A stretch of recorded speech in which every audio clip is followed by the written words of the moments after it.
ਪੰਜਾਬੀ ਪਿਆਰਿਓ, ਜਿੰਨੇ ਵੀ ਮਹਾਨ ਲੋਕ ਹੋਏ ਨੇ ਉਹਨਾਂ ਵਿੱਚ ਇੱਕ ਕਦਰ ਸਾਂਝੀ ਹੁੰਦੀ ਹੈ।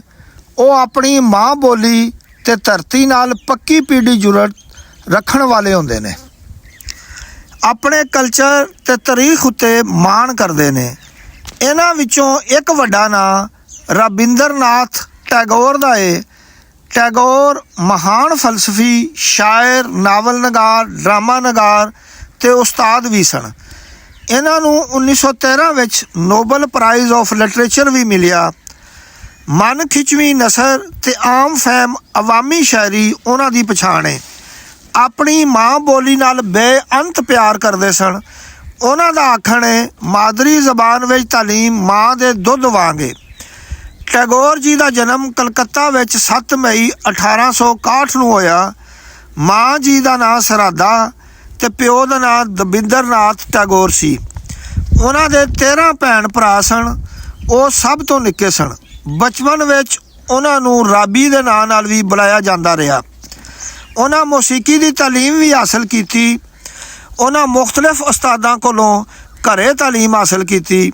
ਜੁਗਰਾਫੀਆ, ਤਾਰੀਖ, ਅਦਬ, ਰਿਆਜ਼ੀ, ਅੰਗਰੇਜ਼ੀ ਤੇ ਸੰਸਕ੍ਰਿਤ ਦੀ ਸਿੱਖਿਆ ਵੀ ਲਈ।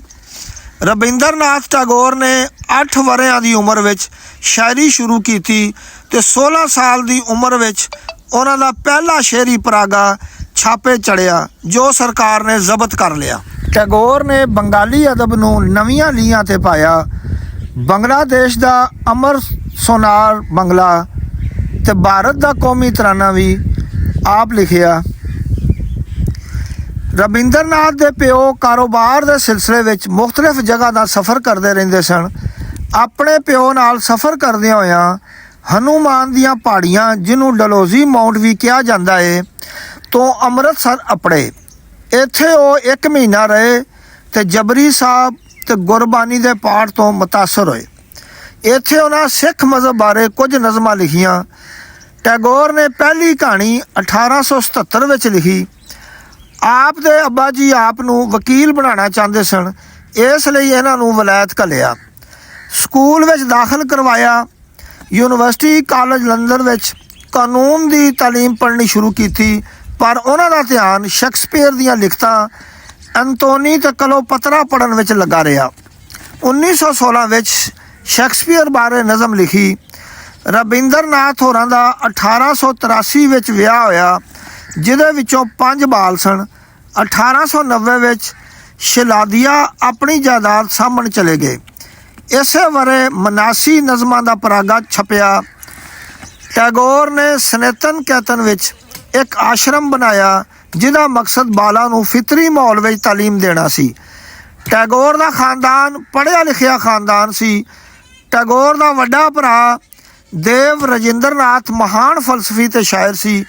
ਇੱਕ ਭਰਾ ਸਤਿੰਦਰਨਾਥ ਪਹਿਲਾ ਹਿੰਦੁਸਤਾਨੀ ਸੀ ਜੋ ਇੰਡੀਅਨ ਸਿਵਲ ਸਰਵਿਸ ਵਿੱਚ ਆਇਆ।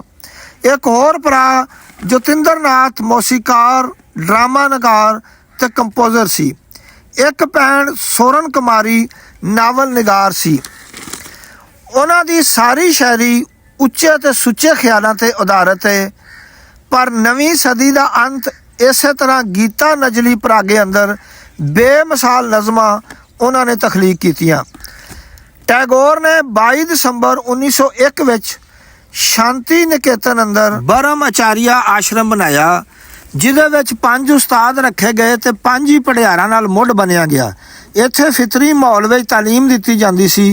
ਇੱਥੇ ਬੰਗਾਲੀ ਮਾਦਰੀ ਜ਼ਬਾਨ ਤੇ ਅੰਗਰੇਜ਼ੀ ਪੜ੍ਹਾਈ ਜਾਂਦੀ ਸੀ।